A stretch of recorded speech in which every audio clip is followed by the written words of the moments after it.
Alrighty. So we're going to open here with a pretty decent length cutscene. So we'll kind of explain what the category is here. So the any percent no credits warp means that we're going to be doing a monstrous glitch at the back end of this run that is going to skip a very significant portion of the game and also going to give us an extremely handy tool for dealing with the final boss of the game. So that's what, but however, there is a way to skip the credits if you want to and save an extra 10 minutes. However, if you miss it, your game's soft locked and it's extremely unreliable to do. So it's not very commonly run. That's why this is called the 80% no credits warp category, as opposed to the full game category, which is referred to as the 80% no 64 door category. But that's not what we're doing here. We're going to use 64 doors and we're going to use them to our advantage. And that will come up much later in the game. But for now, we have a cutscene here where we learn a little bit about our main protagonist here. This is Cecil, the Dark Knight. And learn a little bit about what's going on with him. Or at least we would if we weren't mashing through all the text. Right.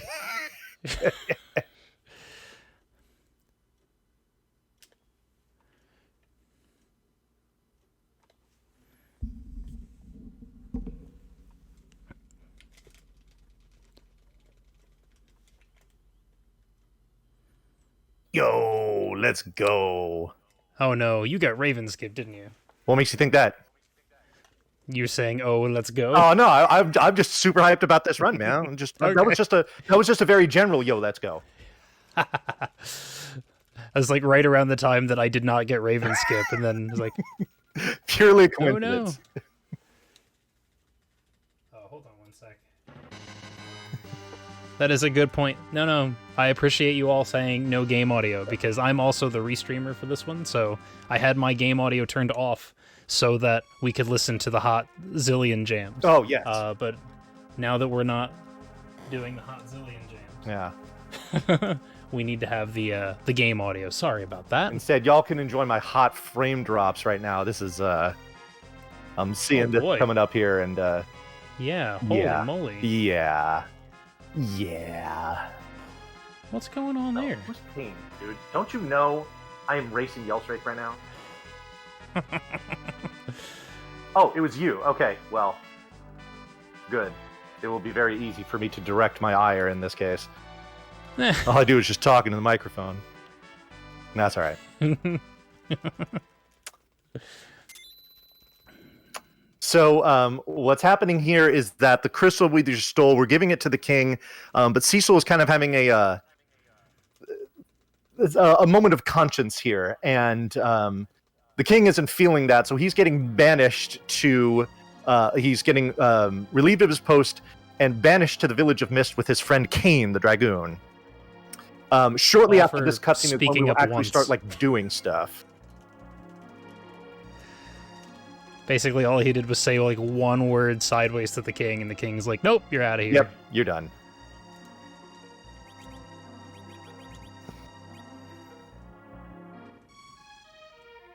So there's an important thing going on here with steps.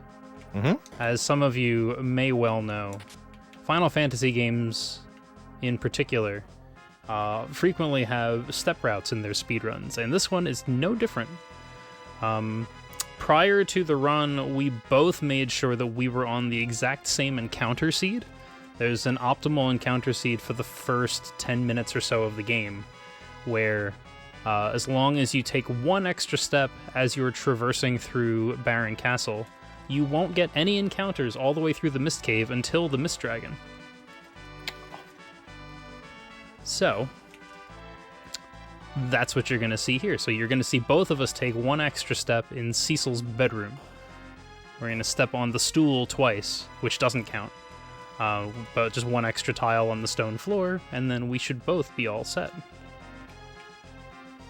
Indeed. So the way that encounter seeds works is there's 256 of them, and what seed you get is determined by the frame on which you press the frame on which you press A on the title screen.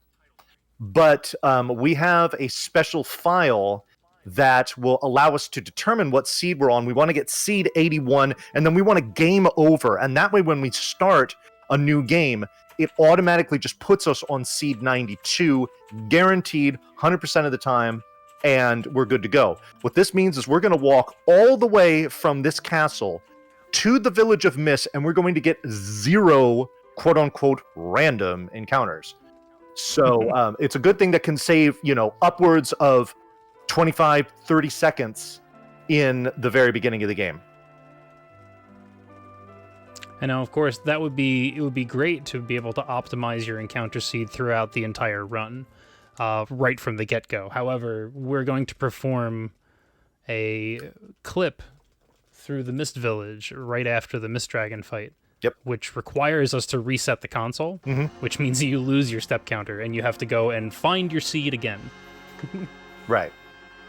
So now we're in about a 1.5-minute cutscene where we literally can't do anything. No mashing, no advancing or whatnot. So this is a good opportunity to kind of give you a little background to this race that we're doing here. So Final Fantasy IV was one of the very first games that I ever did speedruns of when I started doing Twitch, like over 4 years ago. And so this game is, pretty near and dear to my heart. And then a couple years ago, Yels came to me and said, hey, I want to learn the Paladin percent run. Now, Paladin percent is kind of like a segment, about the first third of the game, and a good run is going to be right around, if not under, 1 hour. So we actually did a tutorial live on RGL where I taught him how to run Paladin percent. And then maybe about a year and a half later, he says, hey, I want to learn the entire no credits warp category. So we did it was a 2-nighter. We split up first half and second half, and I taught him how to do no credits warp. And I'm just like, there you go, my boy, go get him, and do well. Well, Yels decides to thank me, the magnanimous teacher of his, by bopping my PB. And ever since then, he's been all uppity about it, and it's been completely insufferable. So this is my opportunity to put this young punk in his place and show him and flex my muscles with my Final Fantasy IV speedrunning supremacy. So that's what's going on here. Y'all should be rooting for me. Okay, I'm done.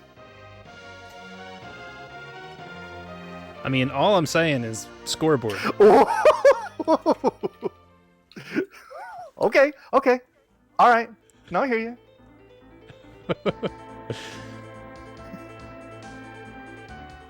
All right, so the first thing we do here is we come into this chocobo forest. The chocobo not only moves faster, but it does not advance your step counter. No vehicles do. So now we're going to get into this mist cave. Now you can get 4, 5, even 6 encounters in here. But watch as we glide through here with the greatest of ease. Nary an enemy to bother us.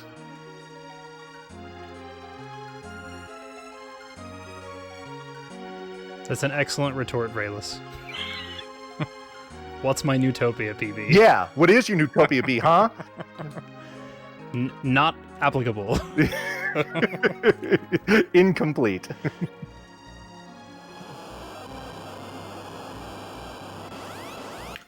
All right, so here's our first boss fight of the game. This is essentially scripted. Ugh.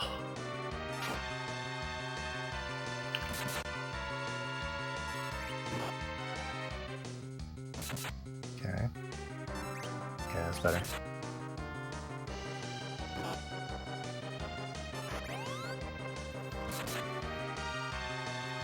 So we will get quiet at certain points in time. Yeah, especially because there's an audio cue in this. Yeah.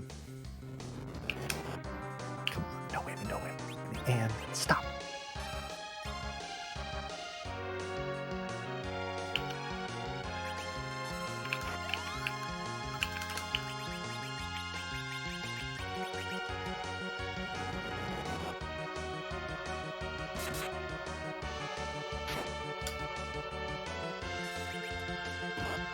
Oh, did I do it? Yeah, I did. Okay. It's weird. Oh no. Uh-oh. Come on, buddy.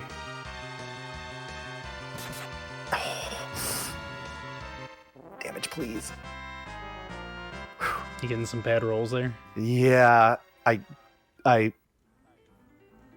kind of had a hiccup when I was doing Kane's part of the dupe, but I got it. At least I think so. Oh god, let's find out.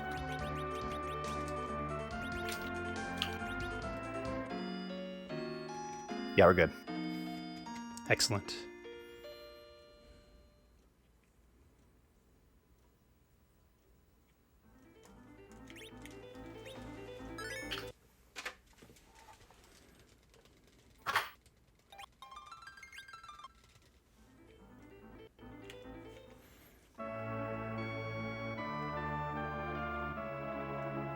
Don't worry, folks. We will go over what just happened Yeah. in a moment. Yep.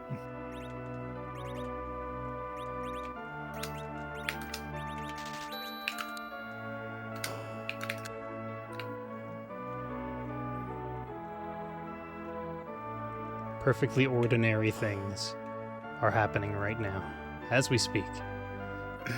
Right. So I can see on the stream that you're through it.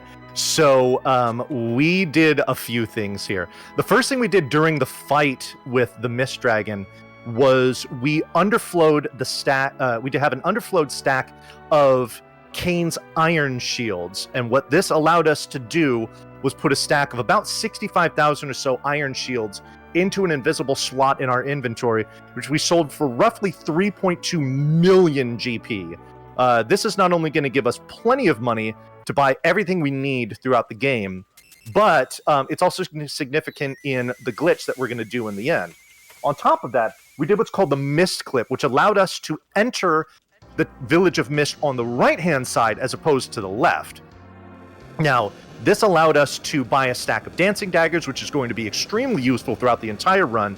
We also picked up 2 items in that house in the northwest corner. We picked up a tiara and a change rod, and you'll see what those do when we get to them. The tiara is going to be useful right away. We're going to put it on Rydia, this green-haired girl who we're going to pick up, who is level 1, and we're not going to bother trying to level her at all. So we're going to give her this extremely powerful headgear that is going to make her go from extremely fragile to not so extremely fragile.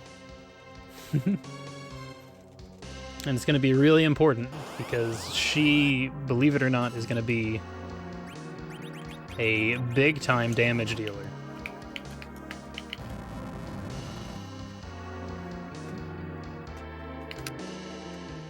Are you step routing, Yels? Yeah. Okay. I didn't do a hard reset. I did a soft reset, but I am going to find my way. I've got the page up to try to help me. Gotcha. How about you? Oh, for sure. Okay. Cool. So what we're going to do here is we're going to pay attention to the steps on which we get encounters coming from here, because this is the first time we'll be on like the world map after that reset, and this is going to tell us what our encounter seed is going to be after that reset, which is necessary in order to do the Mist Clip.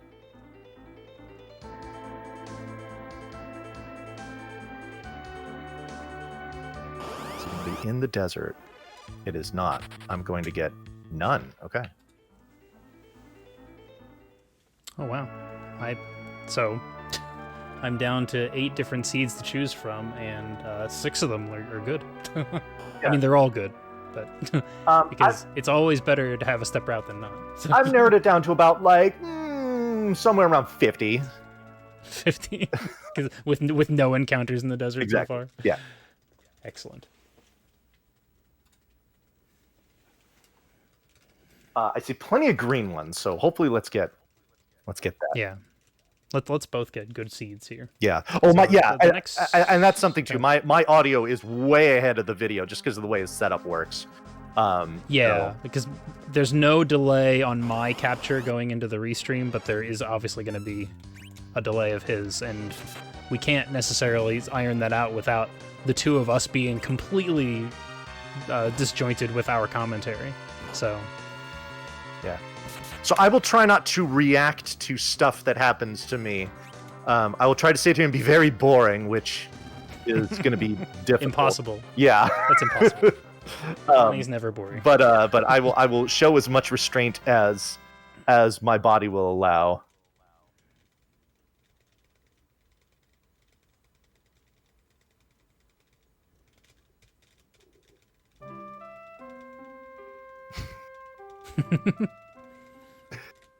Maction knows what's up. Yeah, Maction absolutely knows what's up.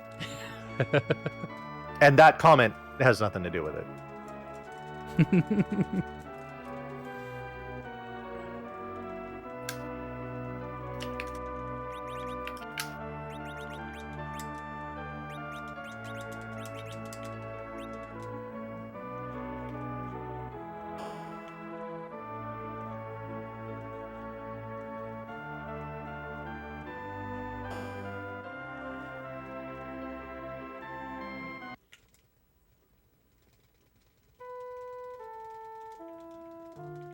So now Rosa is ill, and she says, please don't leave us. So what's the first thing we do? Get out of there. Get right out of town. Sorry, baby, we got stuff to do. Like count steps. Yep.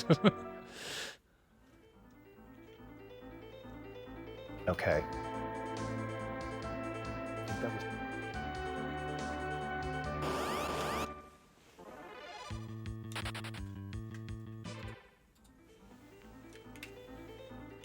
Oh, okay.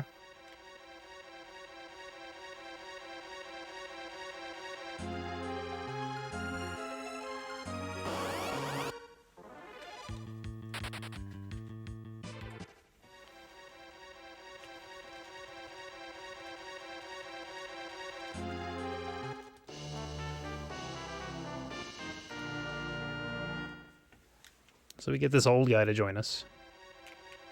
You know what, dude? You don't have to say things like that about me.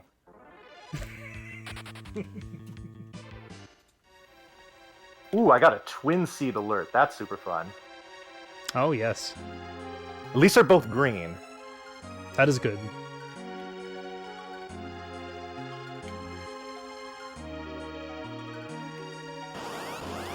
I did get a surprise attack, so that's not good. Where was this? Right.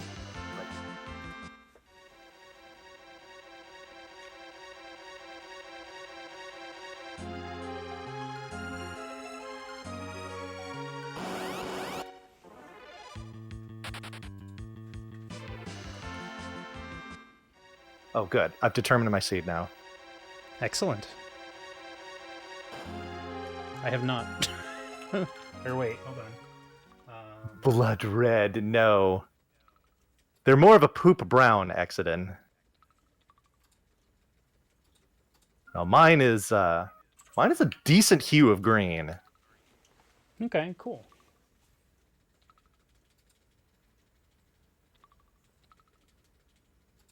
For those of you who would like to follow along at home, I am on seed number 7. And for me, I am on seed number 239. Okay. Which is also kind of green. Oh, good. So that's good. Good. All right. So now you have no excuses. No excuses. Solutions, not excuses, as a friend of mine always used to say. And there's my first surprise encounter.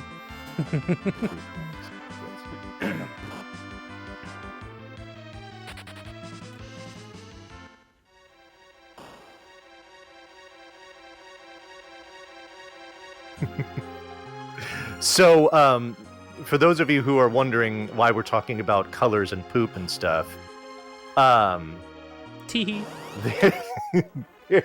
there is an exhaustive resource that has been compiled by this gentleman you see here in chat named Exodin, who has absolutely dissected this game backwards and forwards from a speedrunning standpoint, and has figured out exactly where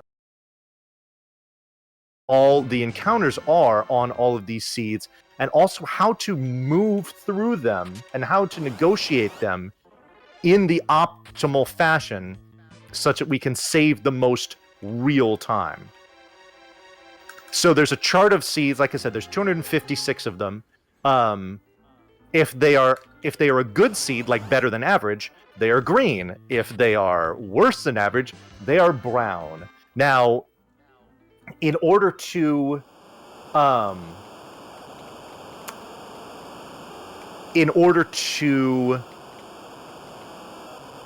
help us determine how good one is or the other, they are different shades of green. So if they're very light green, they're slightly above average. Whereas if they're like a nice deep colored green, then they're really good. Same on the flip. If it's like a very light, it's like a beige, it's a little worse than average. If it's like brown, then it's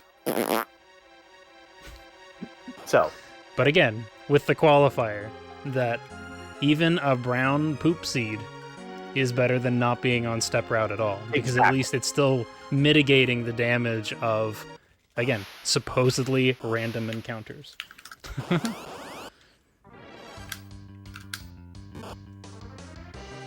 Oh, come on.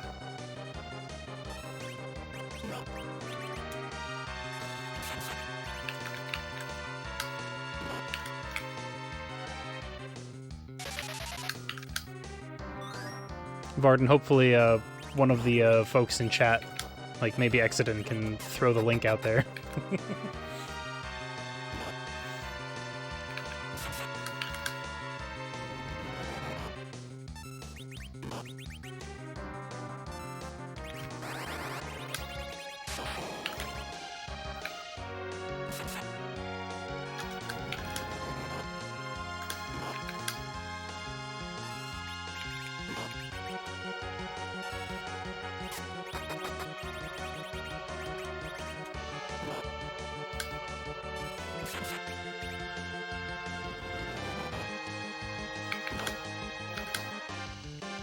Good.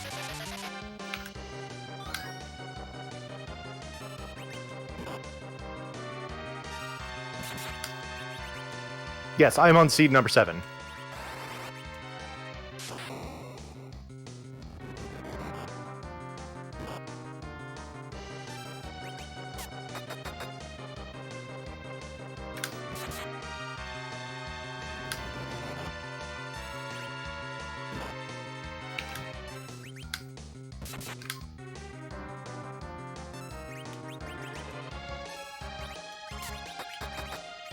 Nice.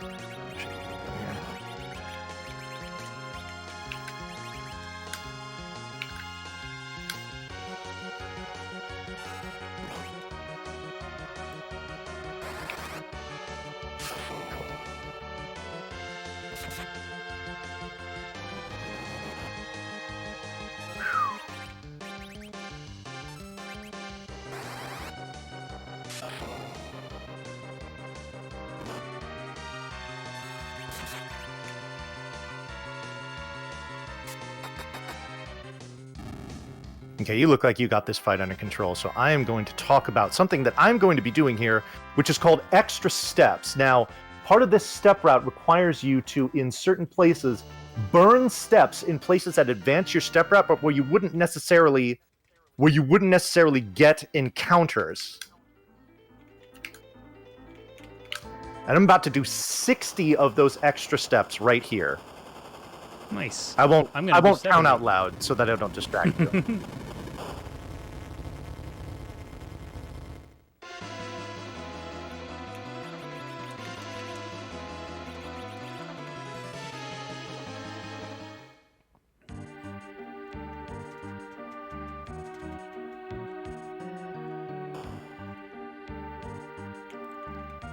And then the option.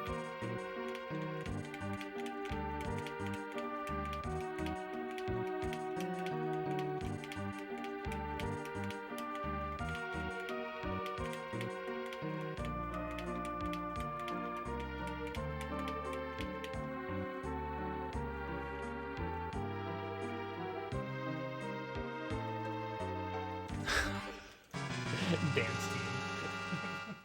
You spoony weapon. You should know that I'm not paying attention to chat when I'm counting.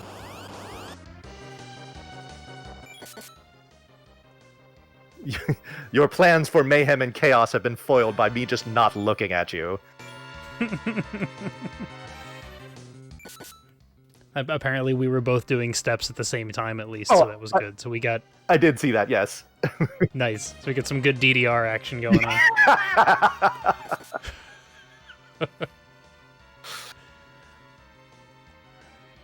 Yes. Somebody pointed out the pause that's coming up on my screen.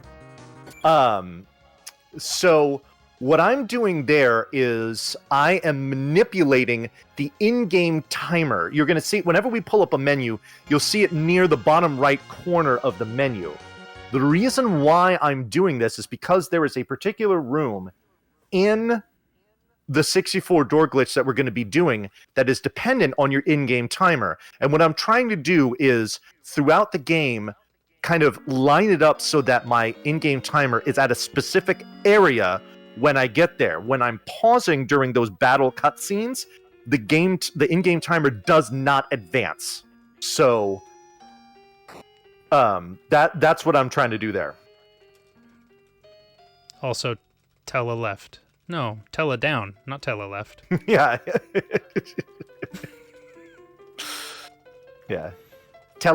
Exit stage left. Yo, big shout outs to Quistacular, my girl in the chat. What's going on? And also I see a lot of good Final Fantasy IV fans in here. I appreciate y'all coming out to watch us race. Yes, welcome in everybody. It's so good to have you all here. I feel like such the new kid on the block when it comes to FF4. I've only been speedrunning this category for, you taught me this last year. Yeah. Like a little under a year ago. Yeah. Oh my god. I have to do extra steps going in and out. This will be fun. Oh dear. Yeah, mine are only out. So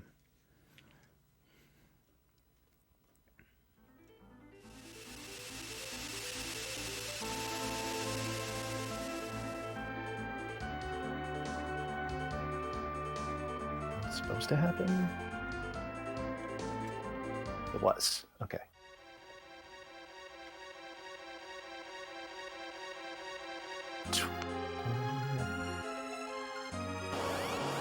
Okay, I'm doing.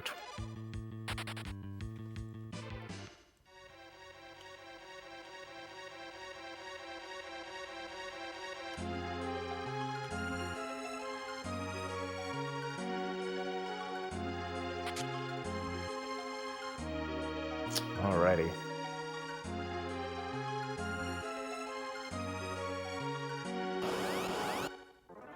So another important thing with this chart that we're using for our step route is we will know exactly where to take these extra steps. And we're also going to know not only exactly when we're going to get our encounters, but what the formations are actually going to be, which is really nice.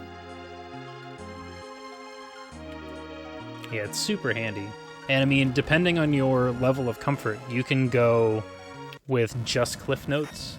Like, I myself love the all maps page, where it literally shows me every spot that I'm supposed to be standing at. Right.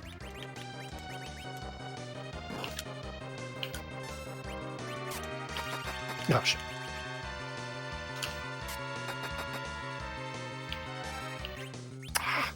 Oops. I could have done it there. I was dumb. Oh, that's all right.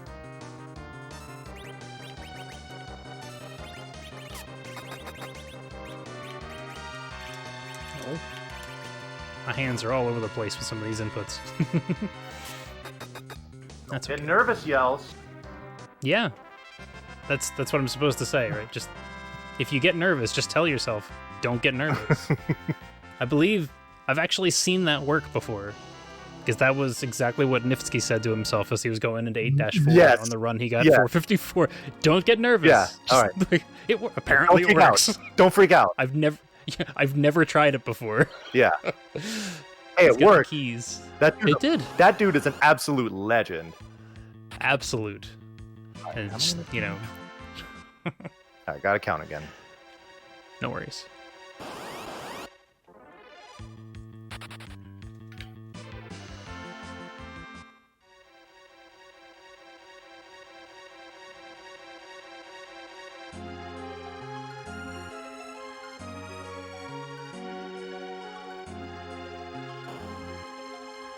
Okay, cool.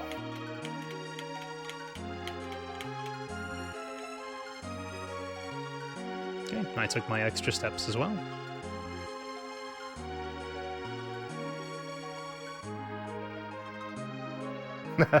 On stream, just as I was finishing, that's when you started. That's funny. Oh, nice. It's like a little tag team action. Tag me in. Yep. Give me the hot tag. Yeah.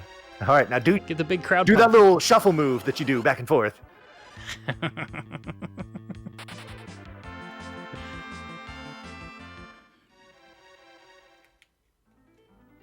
All right, so this little vehicle that we're using here is the land speeder. This thing is pretty sweet.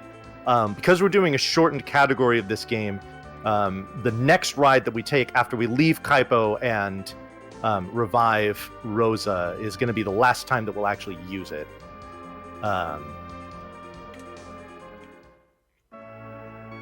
Obviously, for those of you that are familiar with the randomizer of this game, known as Final Fantasy IV Free Enterprise, you know there might be certain seeds where you will need to get an attachment for your airship called the Hook, which will allow you to pick up that land speeder and carry it with you as you're flying and drop it off in certain locations.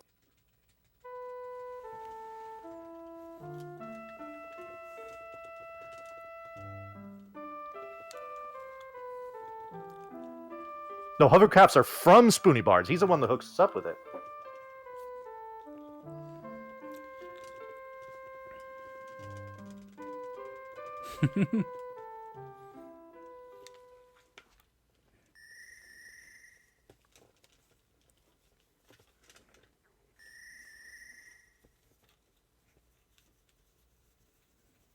So it's all nice and quiet. And Edward decides to ruin it. By playing his harp. Yeah. By playing his one hit. Yeah. A song so vile, water hags come out of the water to try to stop it from happening. They're like, bro, I was sleeping. Can you not?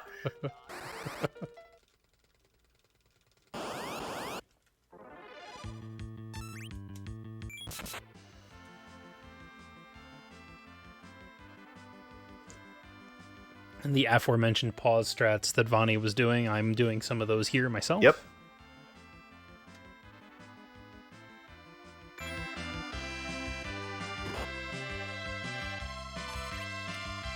Now, as I recall, before my time with this game, this fight was not a gimme, correct? Not at all, no. So the reason why this is now a gimme is, it doesn't matter how much damage you do to Water Hag, he's got like 5 digits worth of HP. You only need to hit him 3 times. Now, we're guaranteed to hit him for 2 reasons. First of all, we have Edward in the center slot. There's 5 slots where you can put characters. Characters in the middle typically will go first sooner, and they will have more accuracy. We've also equipped him with one of those dancing daggers we were talking about.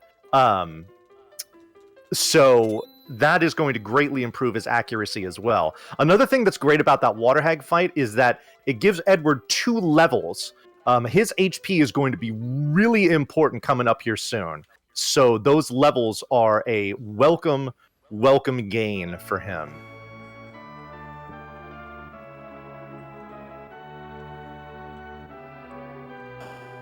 Yeah, we want that experience now, and we will want that experience later as well. Yes. Because Edward is going to come in very handy in Fabul when we get there.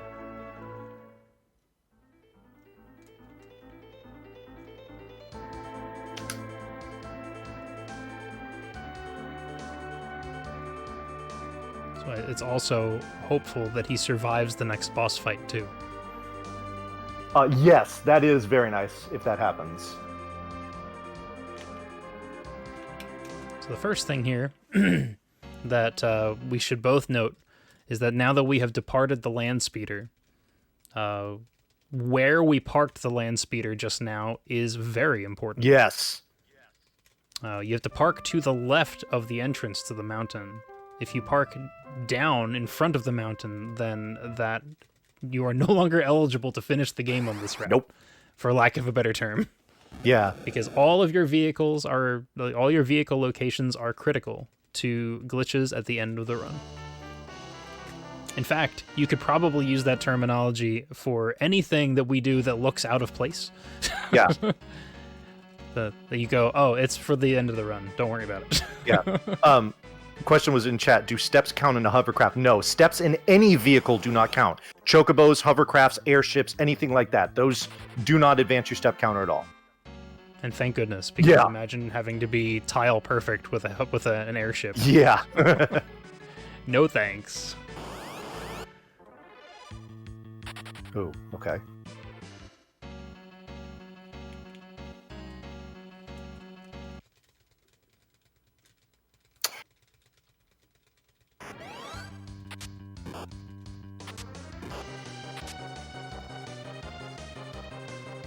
Achoo!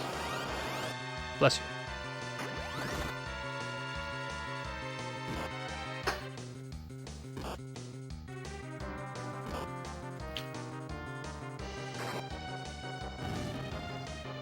Oh, nice.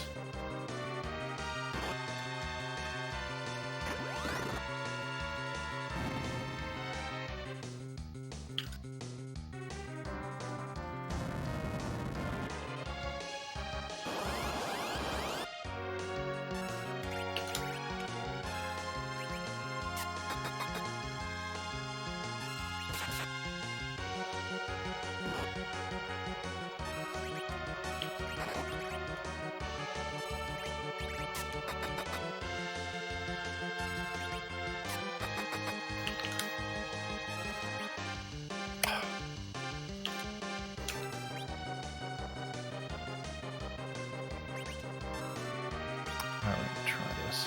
Hope it works.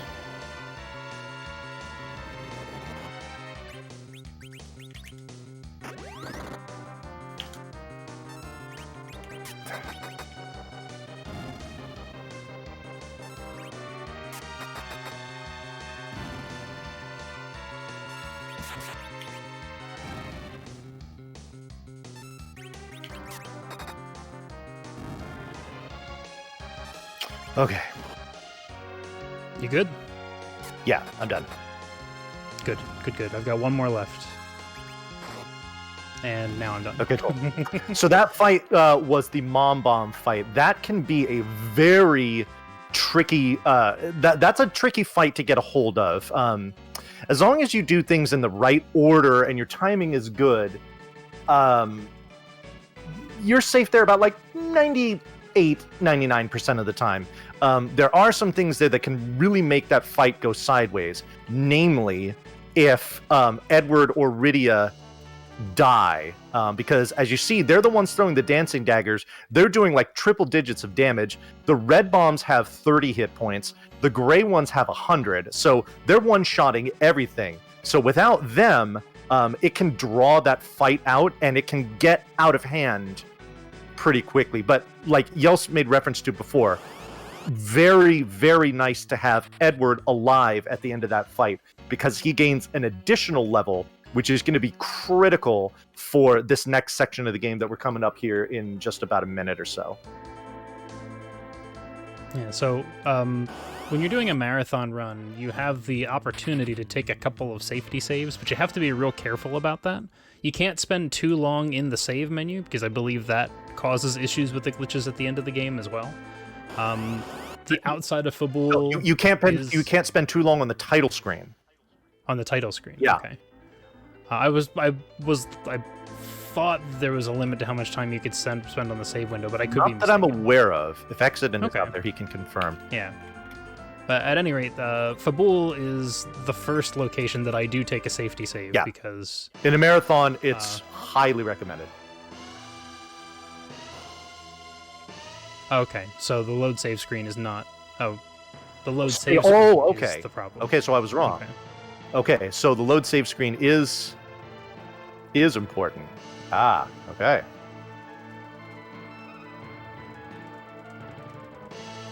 So we get to Fabul, and now we have to defend the castle Yeah. from the Red Wings 6 battles in a row, no menuing in between, no healing.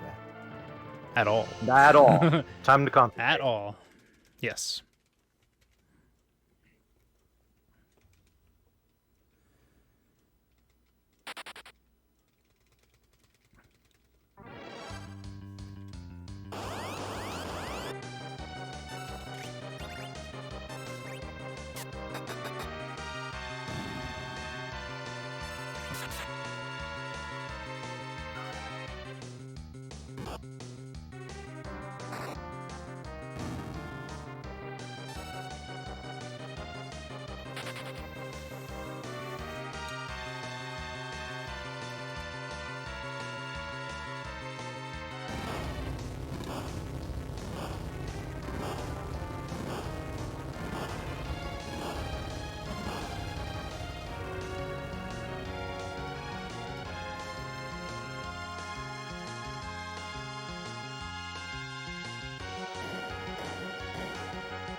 Oh boy.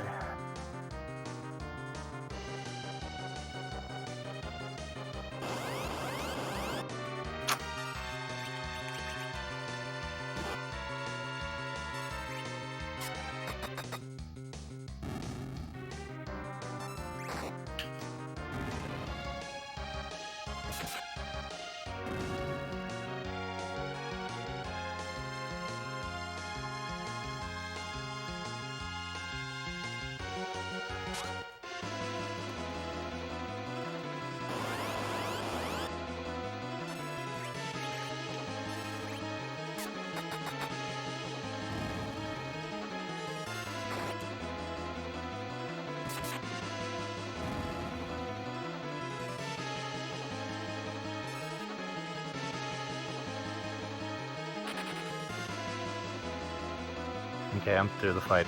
The 6 fight. Good. I just finished the 6 fight as well. Oh wow. Okay. All right. Neck to neck. So it might come down to pain here for who separates us at this point. Yeah. So we both made it through all 6 fights successfully, which is great. But now we have this little cutscene here with Kane. In this cutscene, you want Cecil to die as quickly as possible. Kane is going to jump on us, and we're going to hit ourselves. We want to get into critical status. If we don't, it's a waste of about, like, I want to say it's, like, close to 20 seconds. Oh, boy. Ooh. Did I get it? I did. Oh, good. I managed to kill myself with my hit. Oh, that's actually that is the optimal way for that to happen. That is literally perfect. And guess how much health I had before the hit. Nice. Yeah. So you probably hit yourself for what, 70, 71? Nope. Exact damage. Oh, really? Oh, nice. Double nice. Double nice. All right. So that is gonna give you a little separation from me. A little.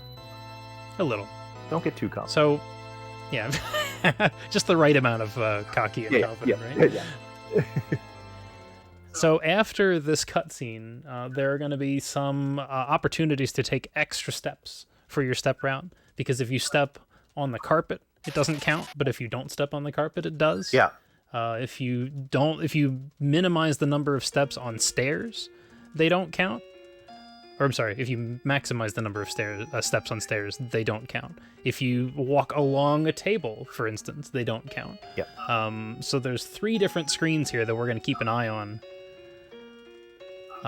just to make sure that we're taking the right number of steps. Right. So what you're referring to are what we call optional steps, which is walking that you need to do anyway, but depending on where you walk in the room, it will advance your step counter as opposed to not. And I don't think we'll go too far into breaking down exactly where they are, but just know that we are walking in very specific places on these screens in order to advance our step counter the way we want to. Okay, now I'm about, like, things went a little funny when I was duping Yang's Fire Claws, so I'm like about 95% sure I did this right. I'm about to find out. If not, this could get interesting.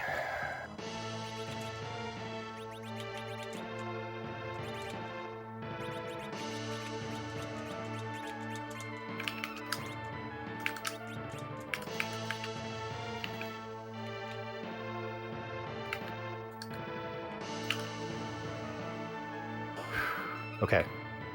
Good? Yeah, we're good. I'm good. I kind Excellent. of flubbed the menu a little bit because I was anticipating it not being there, but it was, so we're good. Okay, now I gotta count some extra steps here.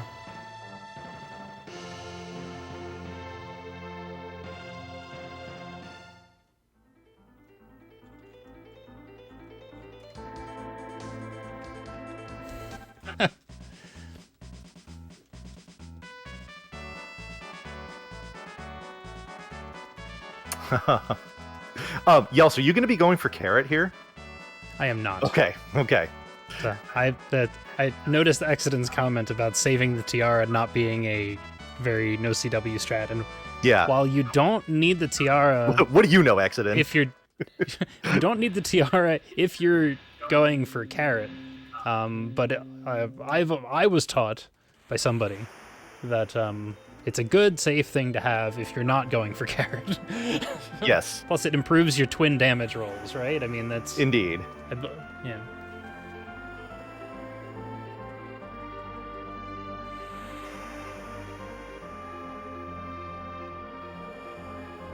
So we're going to go for a nice, cozy little boat ride where nothing Chilling. of substance will happen. Yeah. Ocean breeze in your hair. Chilling. I'm on a boat. Edward's wearing his Nautica-themed Pashmina Afghan.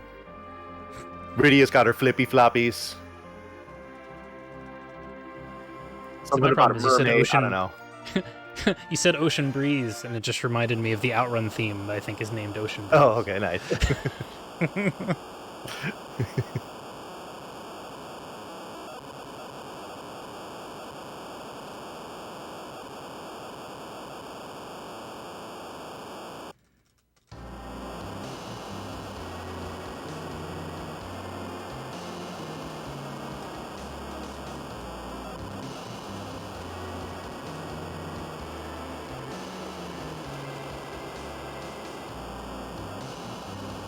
What changes did you make, Accident? I'm interested in hearing this. Rydia, no! Hashtag Yang was pushed.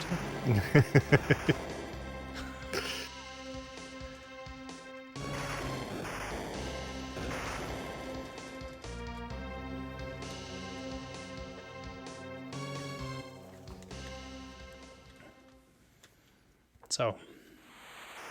Oh, is this by interjecting really? your own Okay. personal opinion into it, or what? Or do you have empirical evidence? Yes. Cecil. How subjective is this? So Cecil, grief-stricken about being stranded, decides to go on a shopping spree to make himself feel better. Yeah. Buying Also, things. sour, please. Oh yes. Boop boop.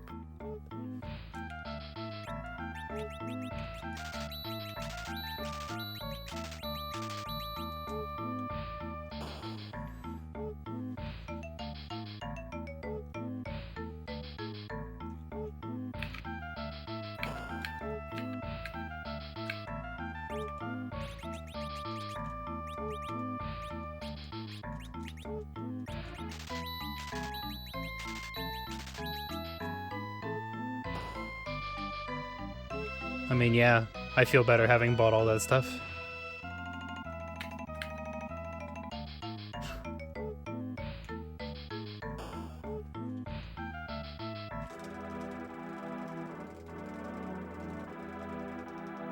Alright, folks, did you get all that text? That was really important to the story. I like when you're doing all this shopping. Like you're just throwing like hundreds of thousands of GP at this guy, and he's just like, "Thank you, thank you, thank you, thank you, thank you." Like, oh, The crap, ethers in particular, right? Like, yeah. Yes. it's just like, you want how many? 70? Do you want a bag? Yeah. Yes. I want your paladin gloves, your Gaia helmets, your silver rings. Give me 6 of each. Okay. You're the boss. Like Reginald Vell Johnson and Die Hard buying Twinkies. Yeah. They're from my wife.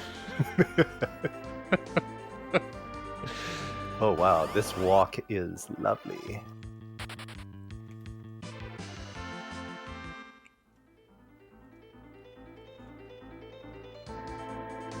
Do you think this will all fit in my land speeder? Oh wait.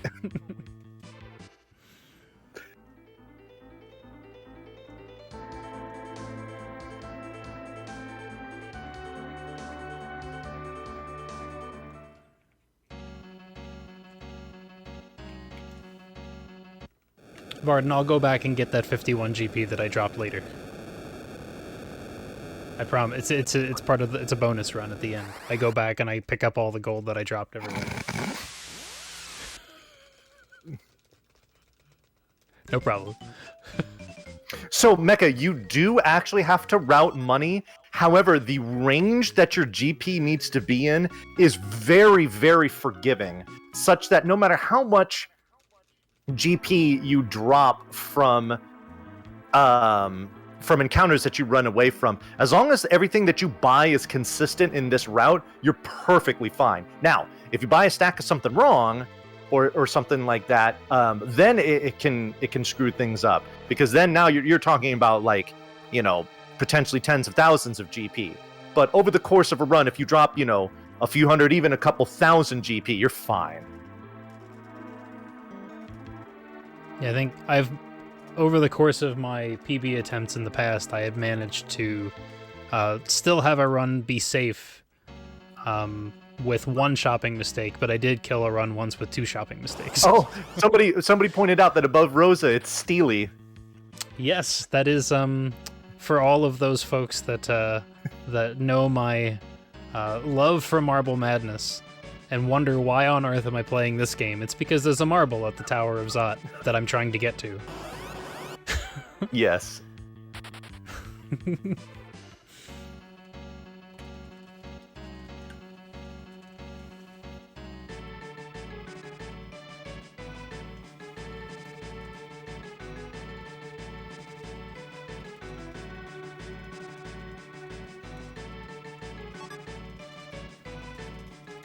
I think Steely is a better change, yeah. Yeah. In fact, that was I was going to see if I couldn't get like a request for like a sprite change for a ROM hack, where the only thing that changes is that is Steely. Nothing else. Not well, and after when you drop the magma key, instead of it saying what, it says what with a capital H at the front. Like, what? Yeah. But that's it. No other changes. That's fine. Nice. It's just those. That's funny. Alright, I've got one more encounter before I do some boss fights. Oh, that's a back attack. That's a doozy.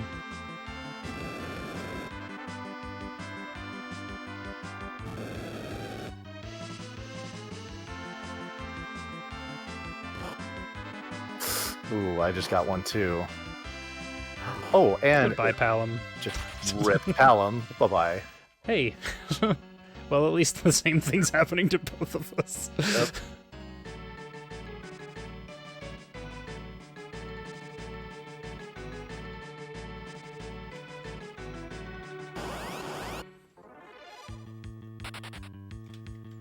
Palom's just taking a nap. No big deal.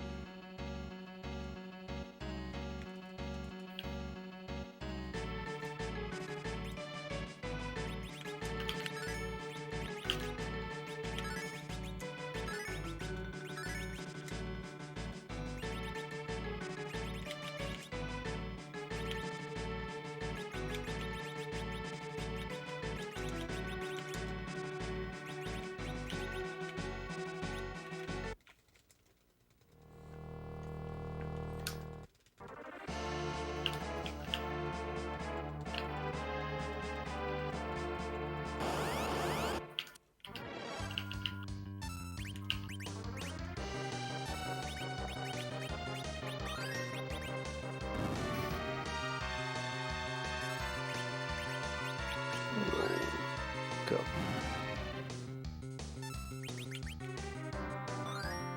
Damn. Okay, that's fine.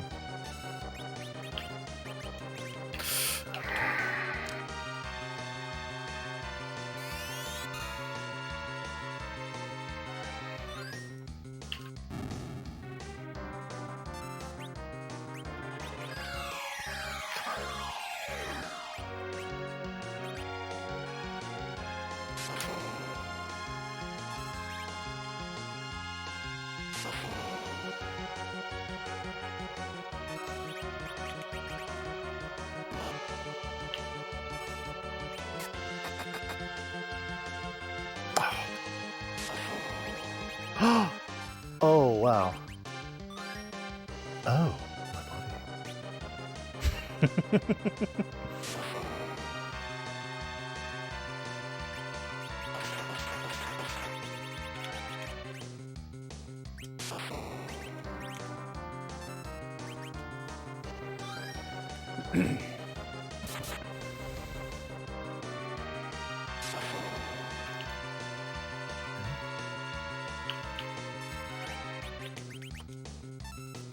All right, so on the second boss, we're going to go for a very particular strat here that we will explain when we're done.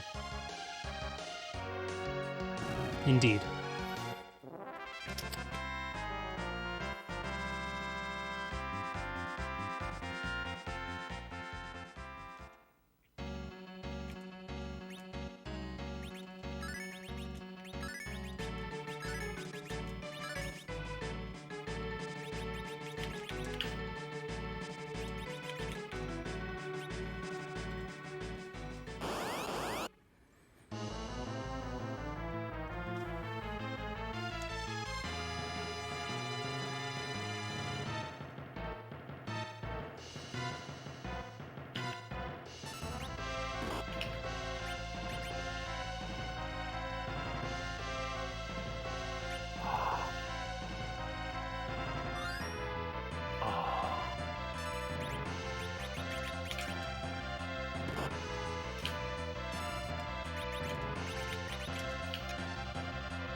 You got it too. Nice.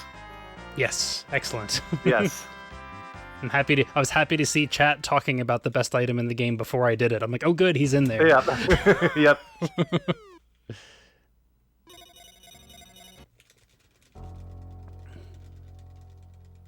Alrighty, so now Cecil has vanquished the evil Mylon twice, and now has become a paladin, but first he must face his dark self.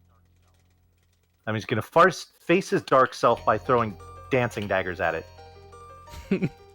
As one does. Yes.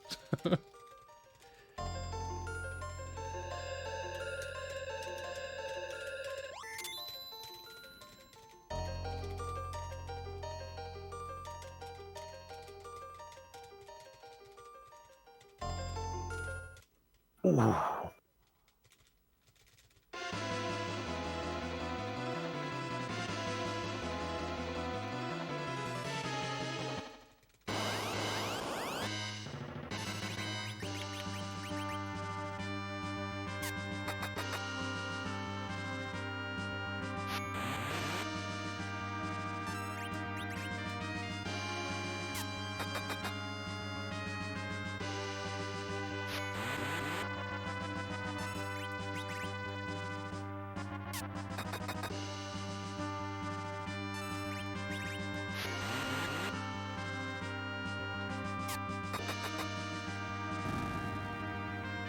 Okay, so you might notice that there's something funky going on my screen. There's like some red squares and rectangles and all kinds of stuff here. These are a very particular guide. We refer to them affectionately as choco bars. What we're going to do with these is we are going to use them to determine where the next chocobo that we get and that we disembark, where it leaves the screen is very important. 2, 4, and then the extra step here. So we use this as a guide. What we want is for the chocobo, the top of the chocobo's head, to not leave the screen in the middle of one of those rectangles. One of those red bars. If we do that, then we have a good bird. If we don't, then we have a bad bird. Bad birds mean we're not getting through that glitch. And if we get a bad bird, we need to fix it. And we fix that by trying and trying again until we get a good bird. So hopefully this is good.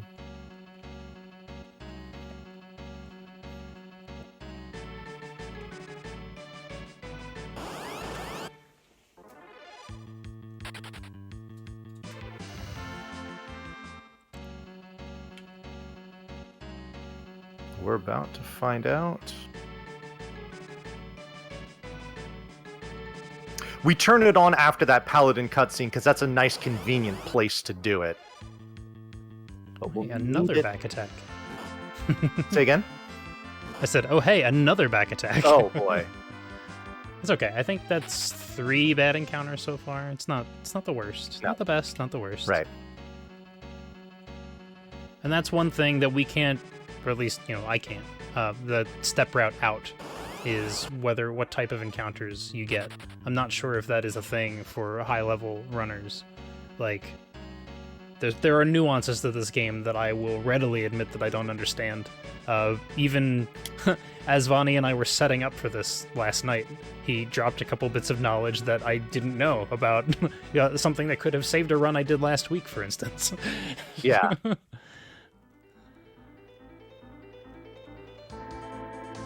It's just really, really good to have your teacher nearby all the time. Of course. Well, I think you'll by the time I say this, you'll see it. My bird was unequivocally bad. Eh. So that sucks. That's unfortunate. Mine was good. Oh, nice. I got a good bird. It snuck right up there.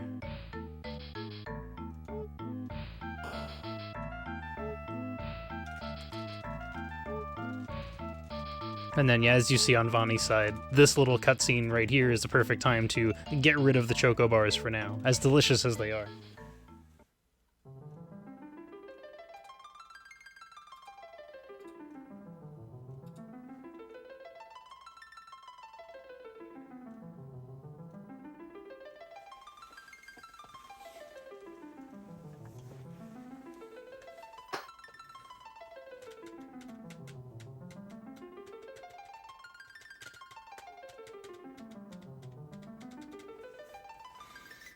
So after I get to the other side of the waterway, I have to take 108 extra steps. Oh, wow. Yeah, so I'm going to be really dizzy by the time I'm done. Yeah, I will be quiet for the time being to let you do your thing. Yeah, it'll be starting in just a few seconds here.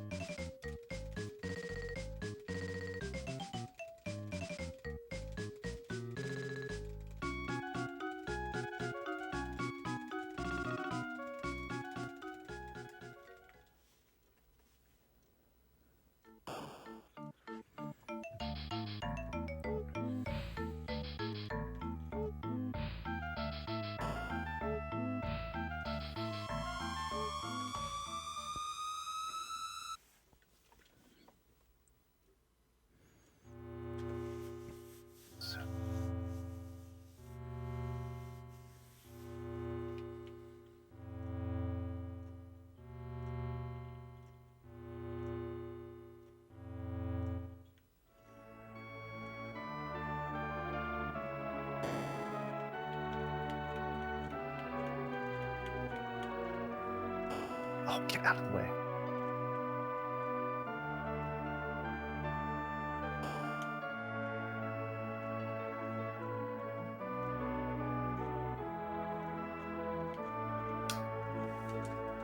Okay.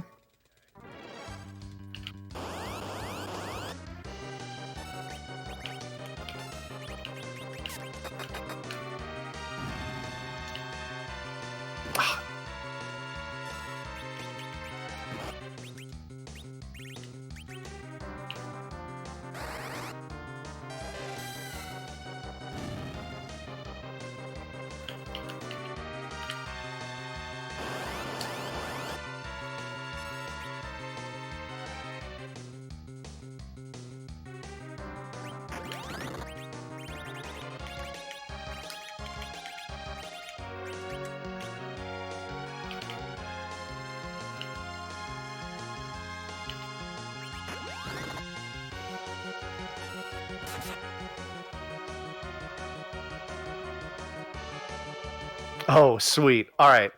So we're going to have a phenomenon here that I find rather delightful. We refer to as Ghost Girl. So basically, after you're done with this cutscene here where Yang comes to his senses, you're going to walk to the front office of the inn, and if there's any NPCs in your way, you will just phase right through them, like this little girl here, which we refer to as Ghost Girl in that case. Shoutouts to Ghost Girl. These people tried to phase me.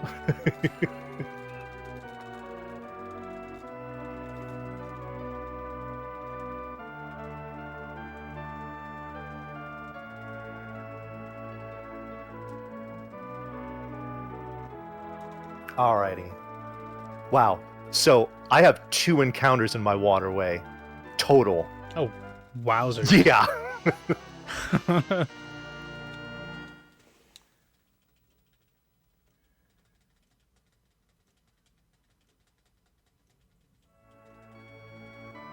Alright. More shopping. The big shop. as my Critical notes have it. shopping.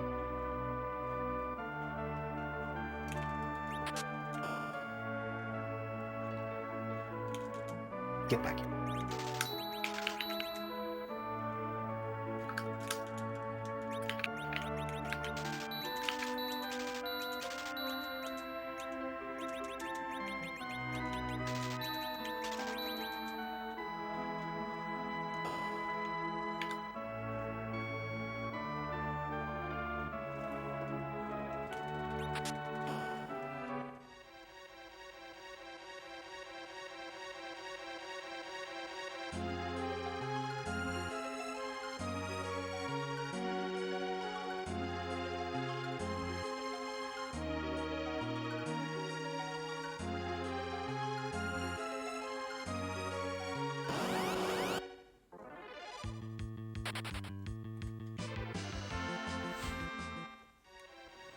That is correct, Mechalink.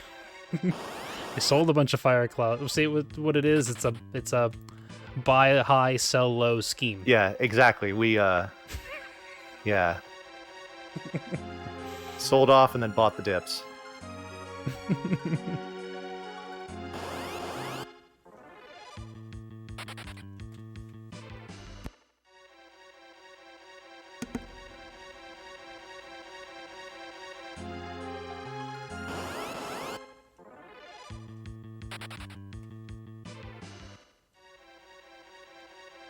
We talking Doge now. There actually will be a Doge that we encounter here. And it can be a very unfriendly Doge.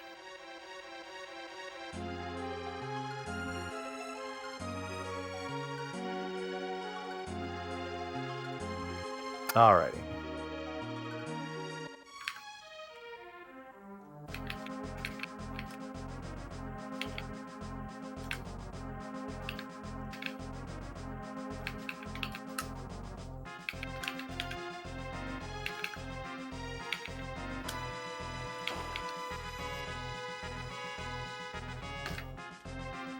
Let's go.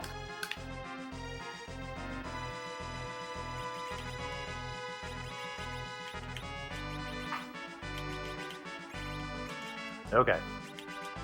Fun boss fight coming up here.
I'm through Bigen.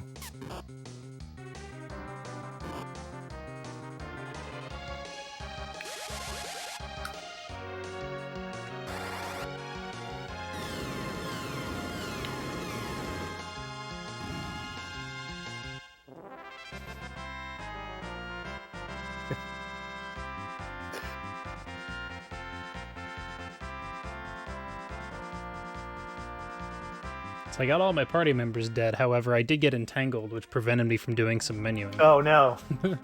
You got plenty of time during Kinatsu. True. Good.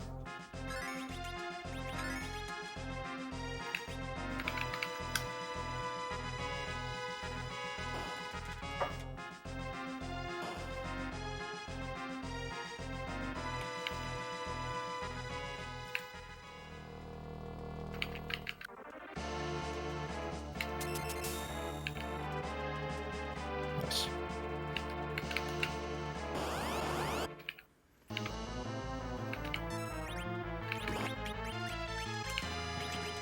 No.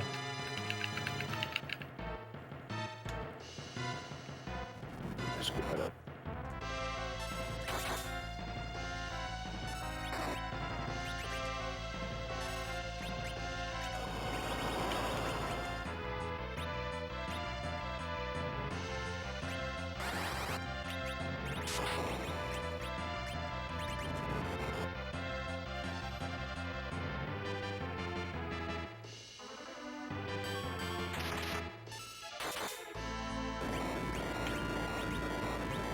Oh.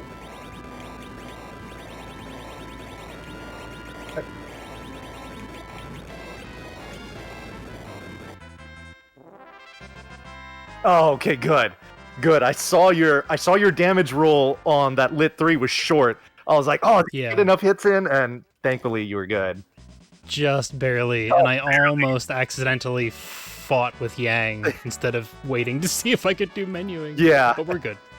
Good. All right, I'm glad. Yeah, sorry about that, folks. Yeah, well, we have some focus times during some of these fights, and we can't give the skinny on what's going down as it's going down. Otherwise, it won't go down. Right. Yeah, or it will go down poorly. Yes. It will go down the tubes. That's true. Yeah. So, all right. So one thing that I want to point out was some things that you saw Yelsraek and I doing during the Bigen fight, which was intentionally killing 3 of our party members.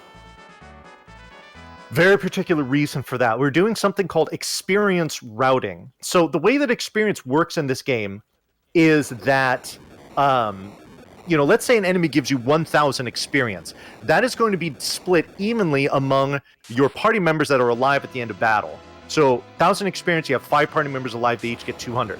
You only have 4 alive, they each get 250.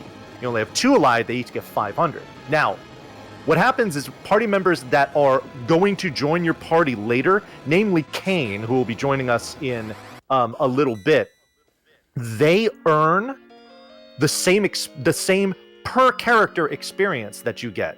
So in those examples, if we kill 1,000 experience enemy with 5 characters alive, Kane only gets 200. But if we do it with 2 characters alive, Kane gets 500.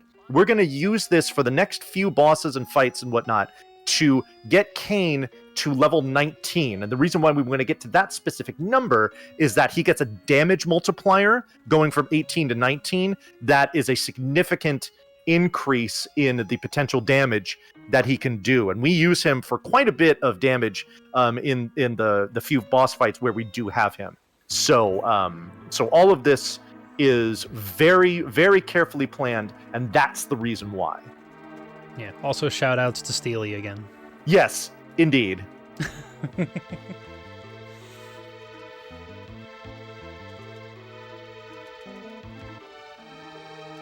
Yeah, I suppose we do Dan them a little bit.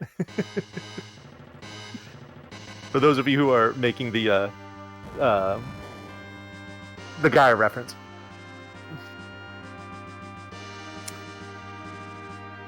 Alrighty, so Mind Control Kane comes here to say, hey, fetch me that crystal, boy. And we're like, okay.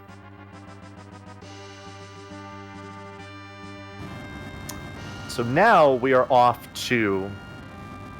We are going to be off to the Magnet Cave. Now, this cave that we're going to be going to is rather unique in that any characters who are wearing any metallic equipment, weapons or armor, are going to be paralyzed. As it stands, the 4 members of our party right now are all wearing metallic items, with one exception, and that's Sid. Now, before we did the miss clip, we took Kane's iron glove off of him and just tossed it into our inventory. That's going to come in extremely handy at the end of this Magnet Cave, and we'll explain why that is when we get there. All right, so here we go. 3 optionals. 4, 3, 2.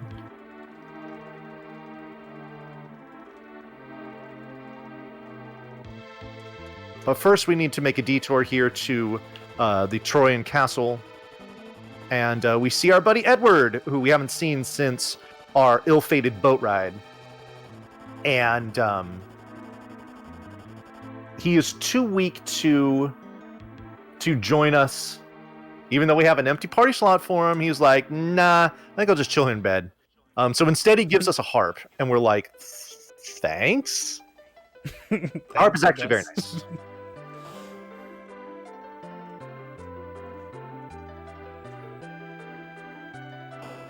Something else that we're going to be doing here is grabbing some purple birds or black chocobos. This is always a lot of fun. And by fun, I mean like panic-inducing. What's the opposite of fun again? Unfun. Unfun, yes. Yes. This will be rather unfun.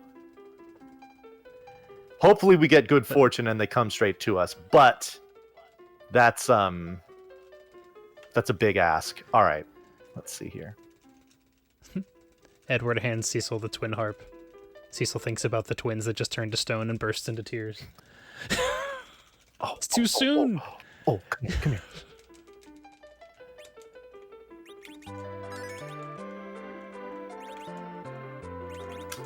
So the purple birds differ from the yellow birds in that they can fly, but they can only land in forests. Also, when you get back on a purple bird after you park it, it automatically takes you straight back to the forest from whence it came.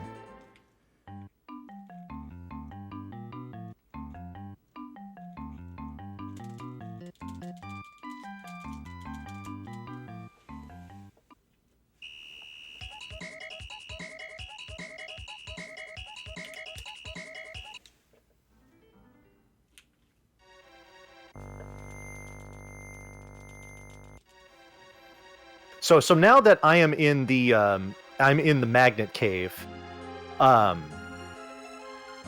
only thing that's keeping me going here is Sid. If he were to be paralyzed too, then I wouldn't be able to do anything.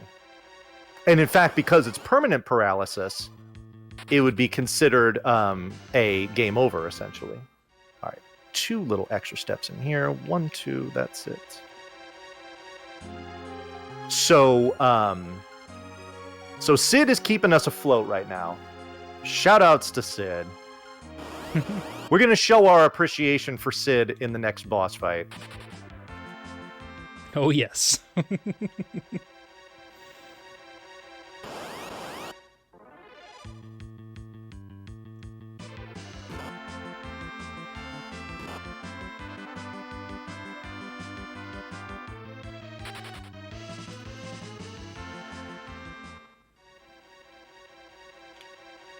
It's another bad encounter. Yeah, I had a back attack too. I just finished one when you said that. Oh, nice. I mean, what do you mean nice? Dude, really? Damn, it's like that, huh? Okay. Oh, jeez. Well, then you'd be loving this, because it's 3 cave bats that do the vampire animation. Oh, boy. Oh, dang. Yang just straight up faded there.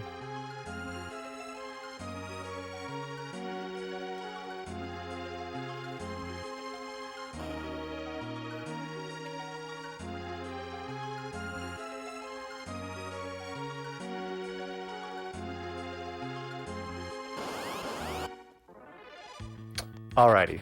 So, I intentionally equipped Sid with that iron glove, making him metallic as well. The reason why is when you first talk to Dark Elf here, the way to progress that fight is to die, or to essentially game over. Well, again, if everyone is either paralyzed or dead, you game over instantly, and you just basically skip that entire cutscene.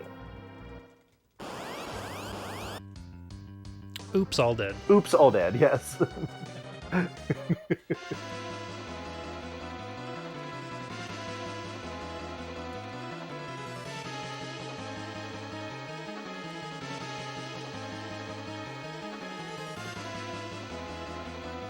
Alright. So now we're actually going to fight him.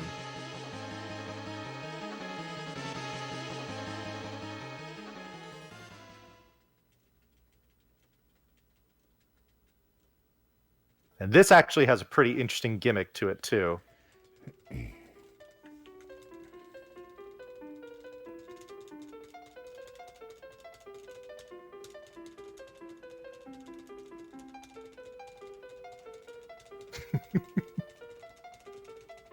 Yeah, Edward could feel the music inside him.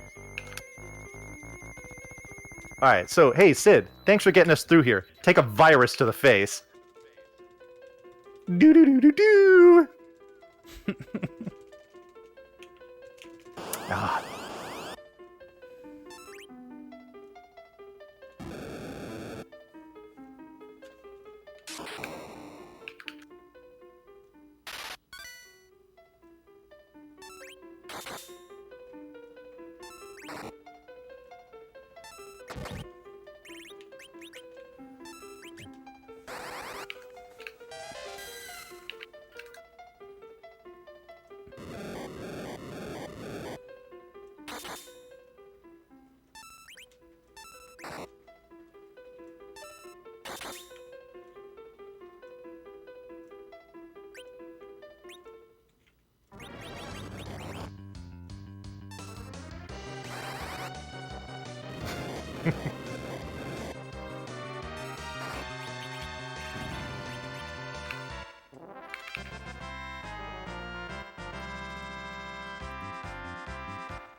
All right, so how that boss works is you have the actual Dark Elf part, where when you do enough damage to it, then it says me change, and it changes into that dragon form. Now, when it changes into the dragon form, it loses its boss flag, which means that the weak spell is now in play. The weak spell... Oh, whoops, I actually took... Oh, no! That sucked. Okay. Did you accidentally take a step? Yeah, I parked my chocobo a square too high. All right, so then that means I will take 1 optional and 8 extra here. Hold on, let me concentrate on this. There's my 1 optional, 2.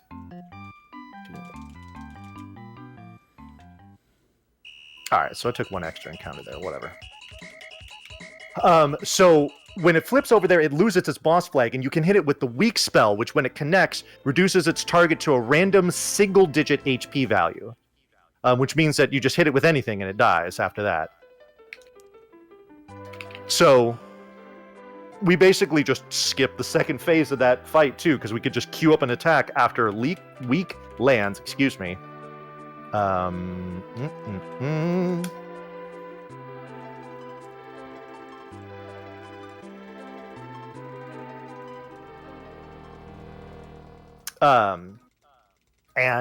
we get through that. All right. So now we are entering a rather harrowing part of the game. We're getting closer to the glitch, folks. But this is the Tower of Zot. Tower of Zot is very not nice because we're rather underleveled for being in this part of the game. So we're probably going to get quite a few back attacks. And I'm actually going to cure my Cecil just to be good. Okay. Oh, my Cecil.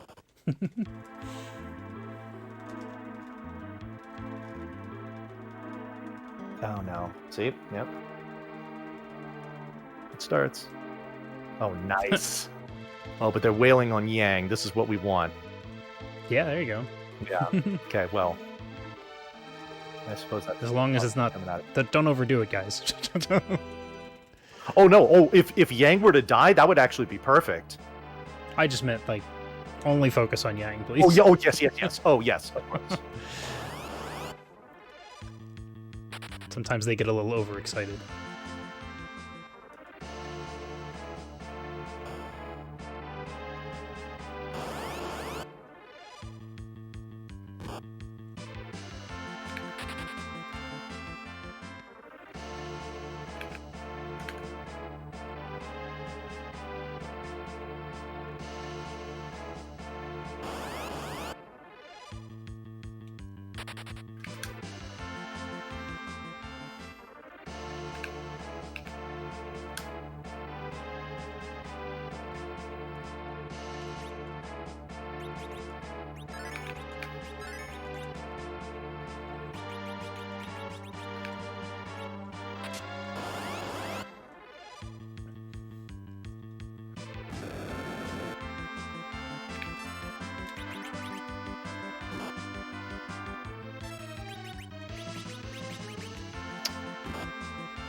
I'll let you do your flingo.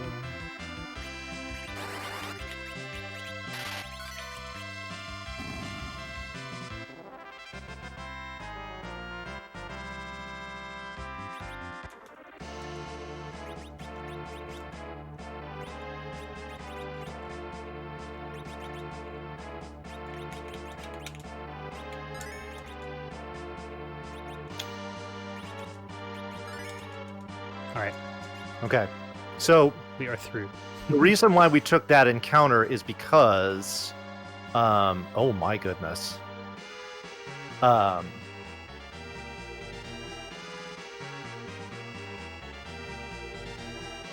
reason why we took that encounter is because it was a monster in a box. It was a trap chest, essentially.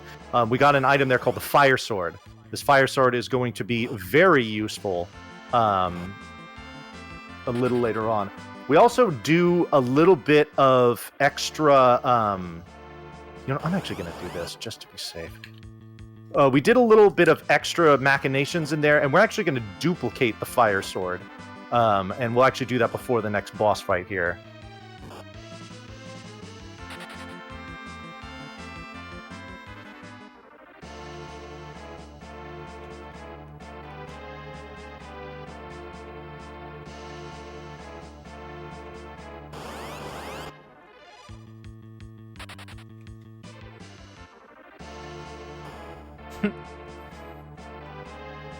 Is that how you pronounce it? Machinations? This looks like Maction.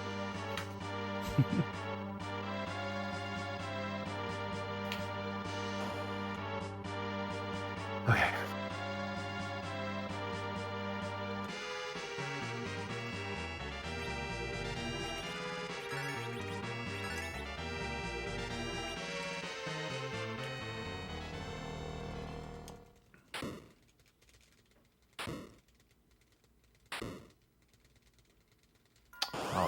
So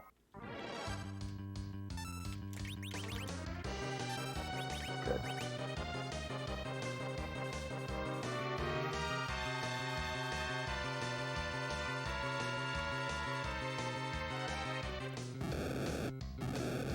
Nice. That's what I wanted.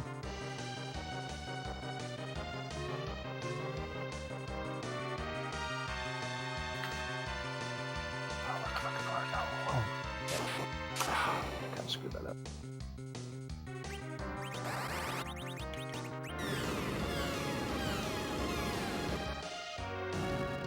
Alrighty. So, are you through Sisters? I am through Sisters now. Yeah. Okay, good. All right. So, what we did there, we actually did it before the Baiken fight too. Is we did a little glitch with Tella, which we call the MP underflow. We basically force him to cast a spell for which he does not have enough MP,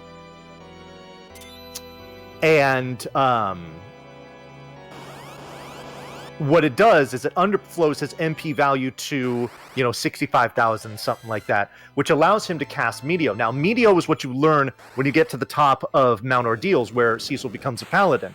It's there in your magic menu. It costs 99 MP. No matter how much you level Tella, his maximum MP always stays at 90. He's only meant to cast Meteo in this cutscene here in order to kill Golbez. However, Meteo is a spell that's actually like programmed into the game and that other characters can learn and use. So when Tella uses it, it one-shots the sisters, it one-shots all the parts of Baigan, and just makes getting through these parts of the game a breeze. So yeah, that's what's going on here.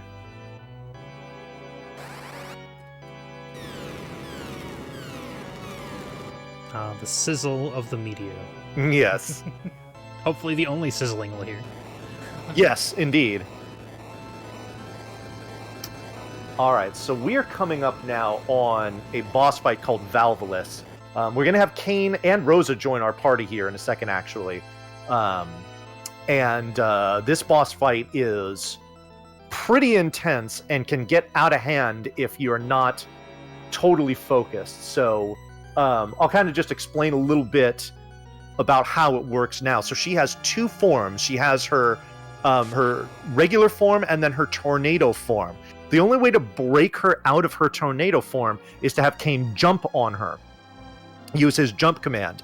And then that will get her normal. While she's in her tornado form, she doesn't take damage. There's a whole bunch of text boxes that come up, and she uses the two abilities. One called Weak, which is what we were talking about earlier with Tella, what he uses on the Dark Elf, and then another one called Ray, which gradually petrifies a party member.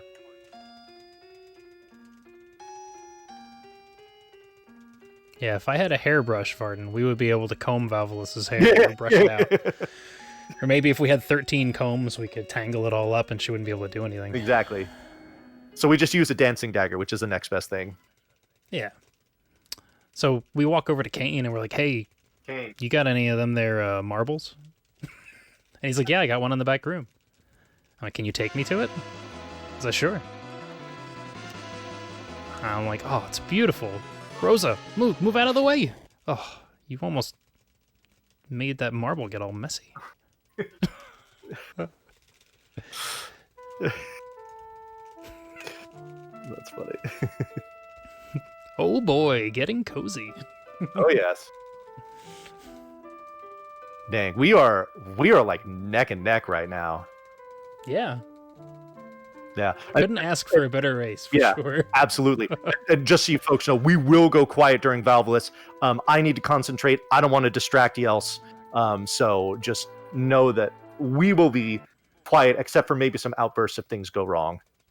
Yeah, I guess except for the occasional swear, maybe. Yeah. Pretty important menu beforehand, too. Yes. Big time menu right now.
Whoops.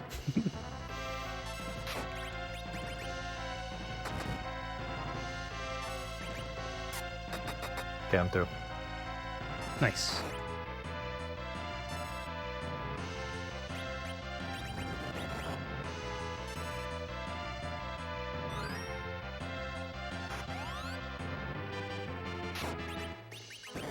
I'm through. Nice. Good. Wow, we are close. I do have to get a bird though, so It's true. you're going to be able to pull ahead here. Yeah, you're gonna have to spend, I think it's like 20 seconds per bird, roughly. Assuming my on... first one is good. Yeah, that's true. You know, each one that's bad that I have to repeat probably costs about another 7 or 8 seconds. In fact, I'm going to get those bars up now. Good idea. Yeah. Yeah, this dolls fight is going to be critical here.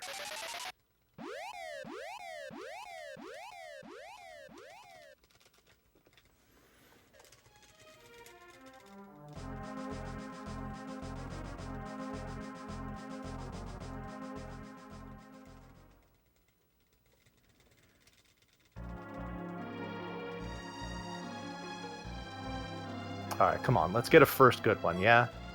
Come on, let's go. Yes, please do. Yeah.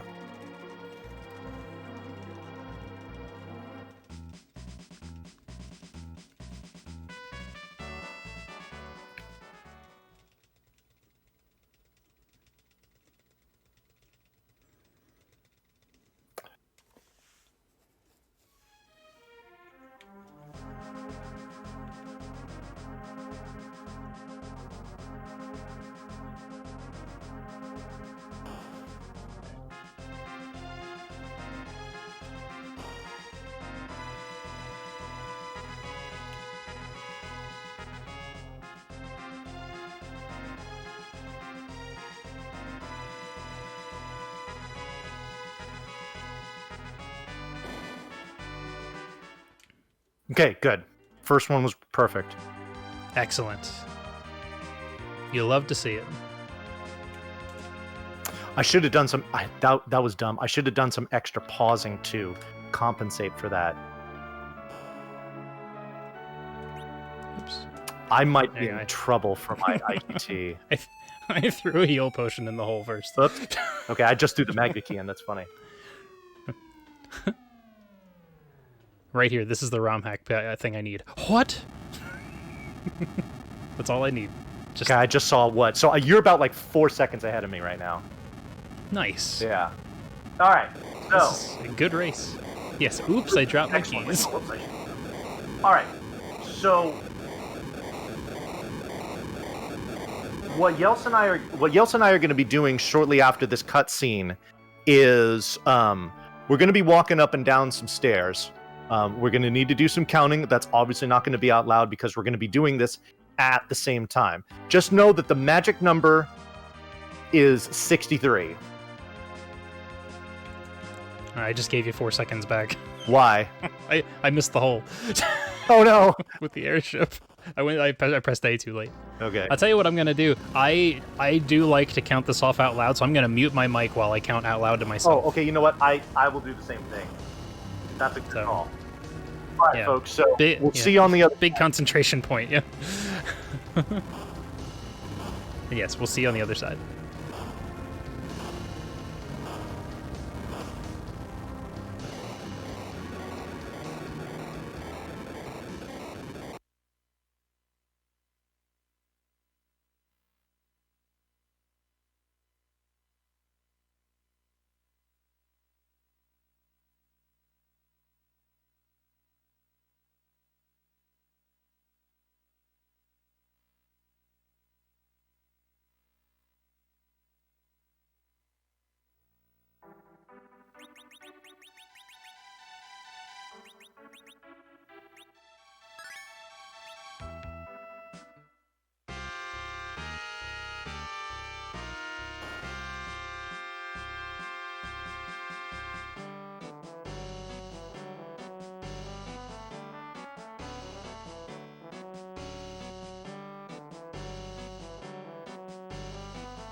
You done, Yes?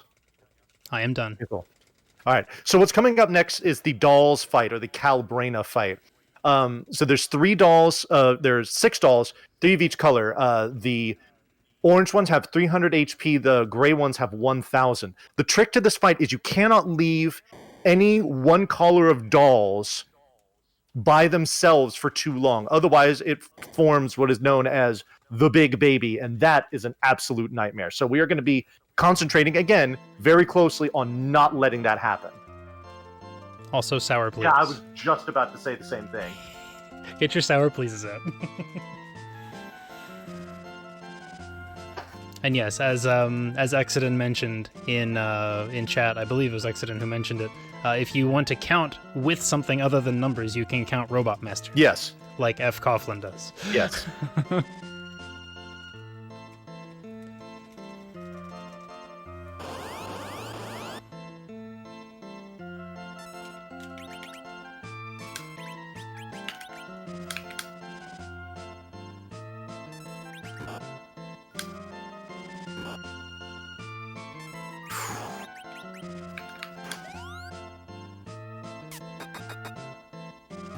Oh, man.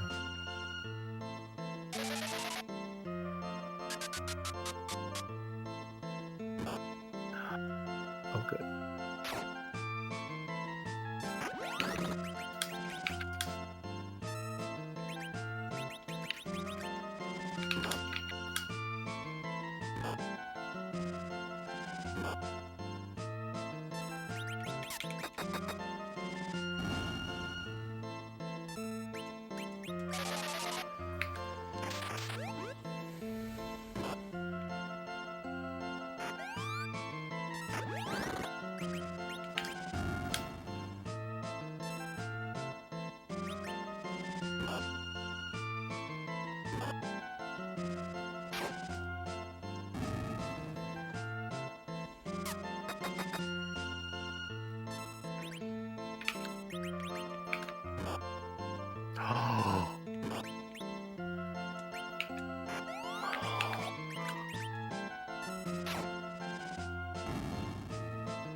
Oh boy.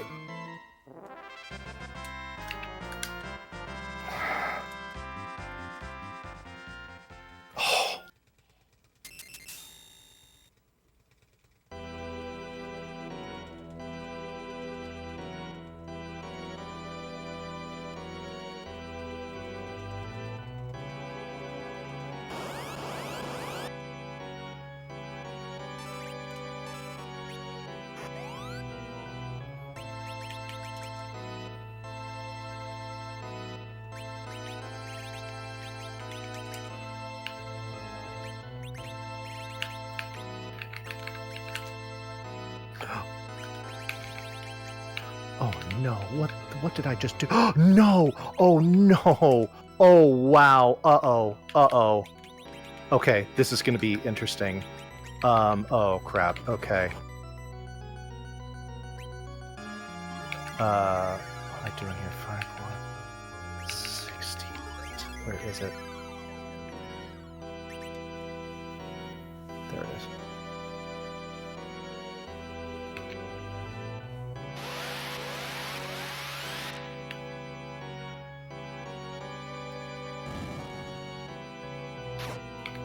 Where are those pallets? There they are, okay.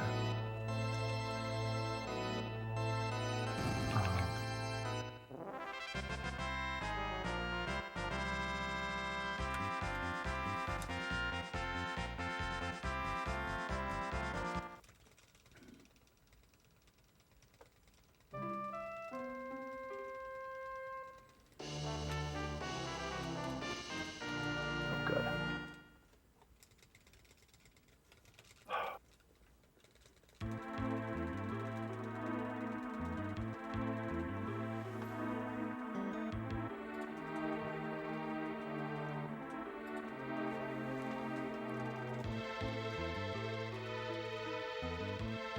Alrighty, I made a little biff in my menuing. You gonna be all right? Yeah, I just need to take a little extra time to fix it, but that's okay. Gotcha. Yeah. But I like when I did it, I just totally panicked and wasted a bunch of time in that fight. It's fine though.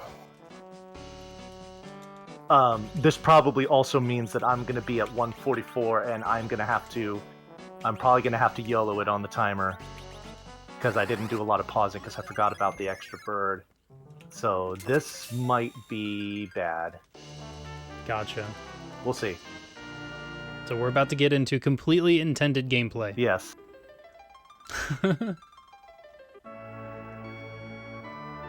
Nothing out of the ordinary in the There slightest. it is. Okay, does everything look good here? It does, okay.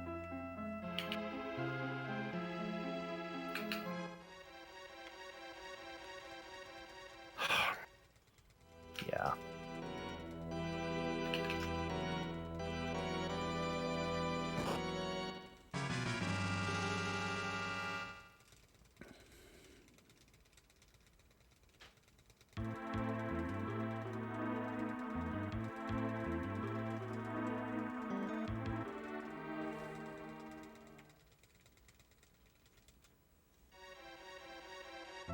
All right, so to explain what's going on here, we have broken this game wide open.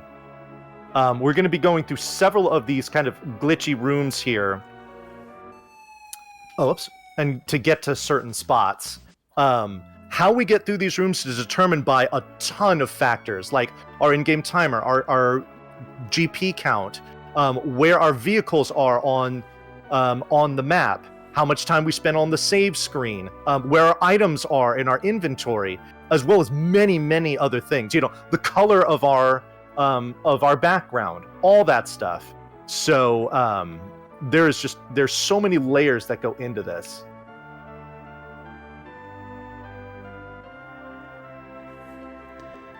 So I think it's appropriate right now to say, "Fly me to the moon."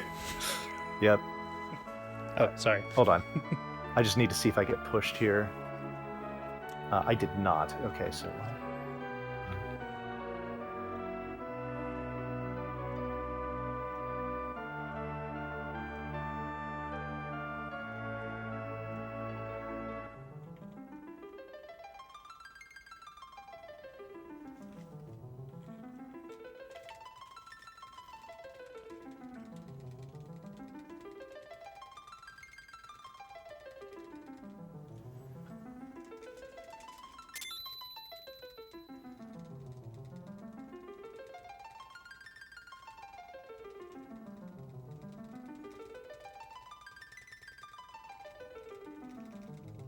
Yeah, very much intended gameplay here. So what Yels has done first is he has gotten to the moon. He's going to... The reason why we got the dark crystal is we went into that cutscene in the sealed cave. And the way that works in the vanilla game is when you get there, Kane steals that crystal from you and then leaves your party. That's important because we needed to create an empty character slot so that we could get Fuso Ya here. Because he is crucial to the rest of the run.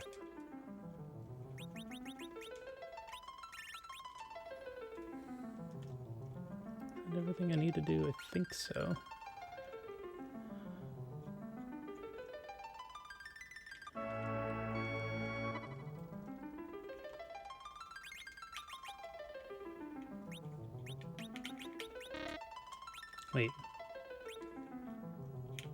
Wait. No, I thought 143 was good. What did I do wrong? Oh, I'm at 144. I'm just going to go for it. I'm confused.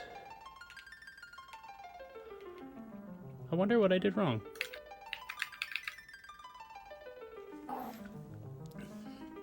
Are you okay? Yep. I'm stuck again. And I don't know what I did.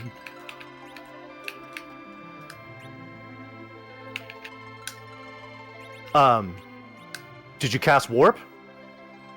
I can't cast Warp. Can you cast Exit? No. Then you are stuck, unfortunately. There is 1 second in 143 that is bad. I probably hit it. You hit that 1 second. I did see on your stream that when you started the menu, you started at 142, and it's in the first part of 143. Wow.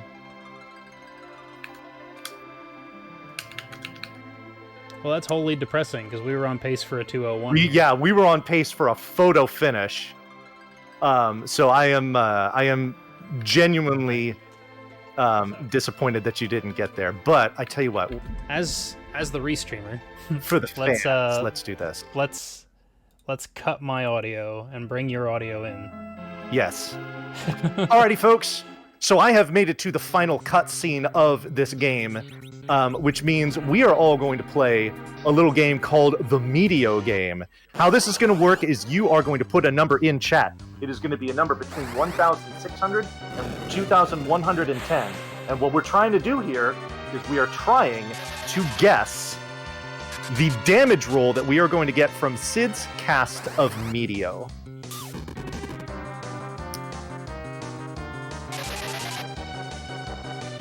So go ahead and get your guesses in chat. Oh, should also note that these are Price is Right rules, meaning that you must guess it without going over. You have to be under the actual value. The number will be even. If you guess an odd number, that's fine. Like, let's say you want to snipe someone. Like I see someone guessed 1644 just now. If you wanted to guess 1645, you could do that. And if it comes up as 1646, then you win. Ah, Quiz, that was my number. I dropped an 1812 in the very beginning. $1, Bob.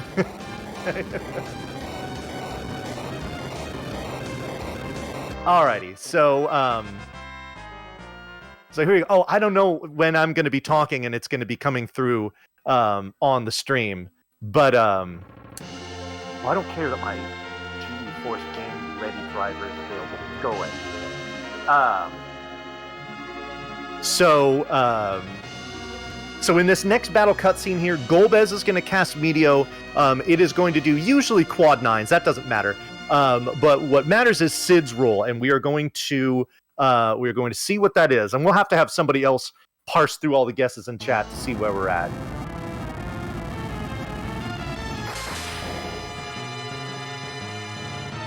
Alrighty.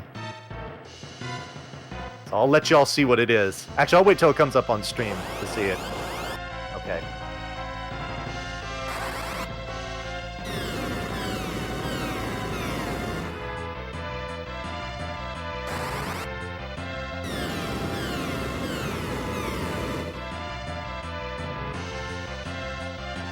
Alrighty, I'm sure you'll have seen it by the time you hear this.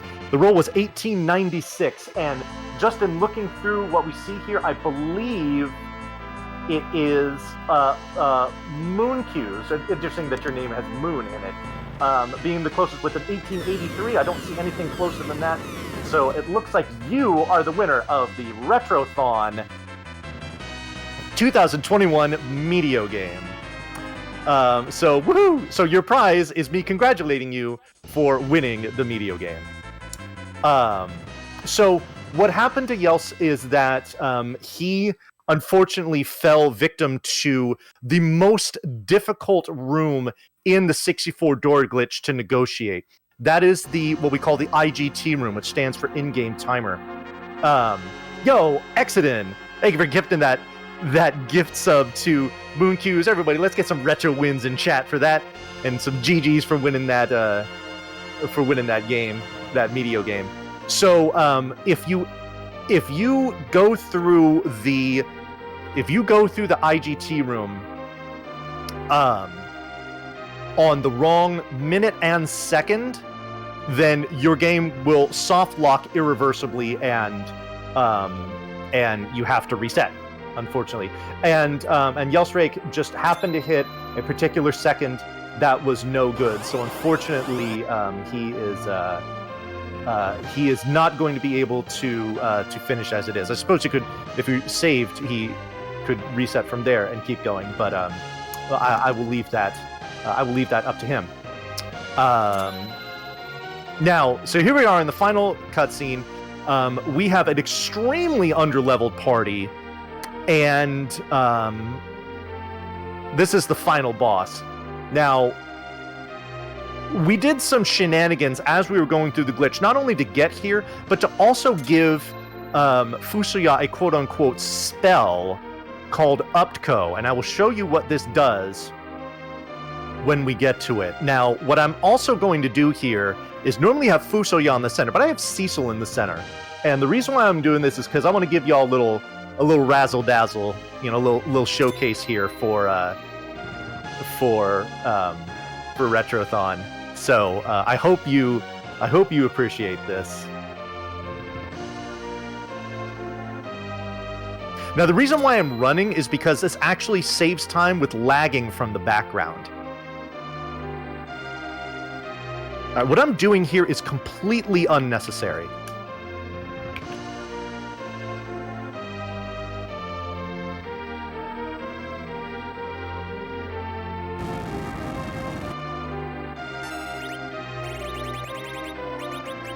His true colors emerged. So this is like, what's coming up here is like the final form of the boss. Big, scary, we're about to die in one hit. But instead, Fu is going to cast Reaction. He's going to explode. Boss disappears, and that's time. And you get to hear some sweet, sweet final boss music. And there you have it, folks. That is Final Fantasy IV, the any percent no credits warp category. GG's, Vonnie. It's a great time. Thank you. I was at 201.38. That's, yeah, for a marathon setting, that is pretty good. So heck yeah, I am super glad that going for it on 144 didn't bite me in the ass, because then we both would have had to reset. Yeah, it's true. Take it from the dolls, would you? Say again? I would have had to take it from the dolls, both of us. Yeah, both of us. Yeah, I saved right before the Dwarf Castle, too. Yeah. So, first of all, everyone, I see